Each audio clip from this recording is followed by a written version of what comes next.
প্রাচীন ভারতীয় ইতিহাসে উঁকি দিয়ে শিক্ষার গর্বের যে হদিশ পাওয়া গেল তার নাম তক্ষশিলা বিশ্ববিদ্যালয়। প্রায় 1000 খ্রিস্টপূর্বাব্দে প্রতিষ্ঠিত হয় এই বিশ্ববিদ্যালয়। সময়ের স্রোত ধরে ফিরে যায় খ্রিস্টপূর্ব 6ষ্ঠ শতাব্দীতে, যেখানে শুরু হয়েছিল জ্ঞানের এক নীরব বিপ্লব। সিন্ধু নদীর পূর্ব তীরে অবস্থিত এবং ভারতীয় উপমহাদেশ এবং মধ্য এশিয়ার প্রধান সংযোগস্থল হলো এটি।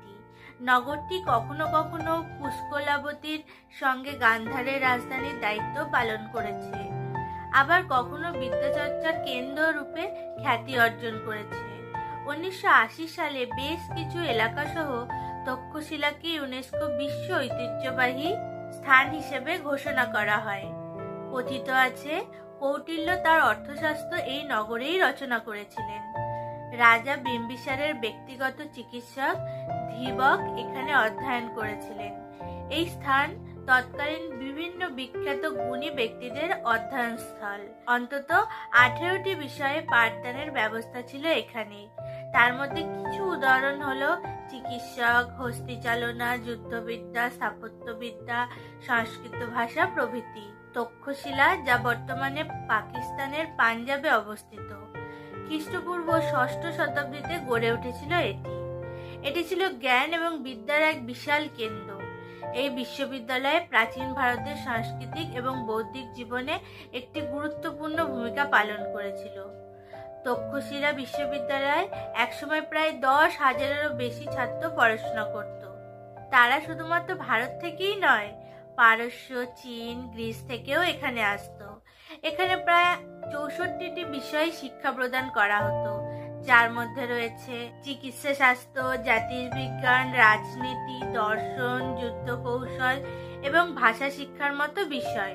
তক্ষশিলার সবথেকে বিখ্যাত শিক্ষক ছিলেন আচার্য চাণক্য, যিনি মৌর্য সাম্রাজ্যের প্রতিষ্ঠাতা চন্দ্রগুপ্ত মৌর্যের প্রধান পরামর্শদাতা ছিলেন।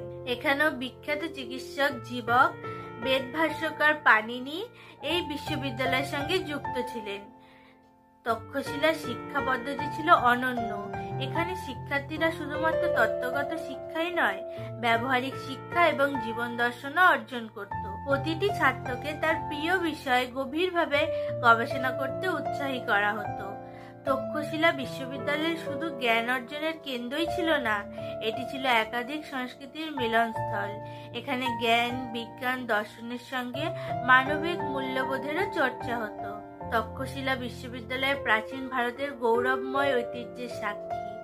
এটি আমাদের প্রমাণ করে যে জ্ঞান এবং শিক্ষার ক্ষেত্রে ভারত কতটা উন্নত ছিল। তক্ষশিলা এই ইতিহাস আজও আমাদের অনুপ্রাণিত করে এবং আমাদের শিক্ষা ব্যবস্থার ভিত্তি হিসেবেও কাজ করে। তক্ষশিলা বিশ্ববিদ্যালয় ছিল জ্ঞানের পবিত্র ক্ষেত্র।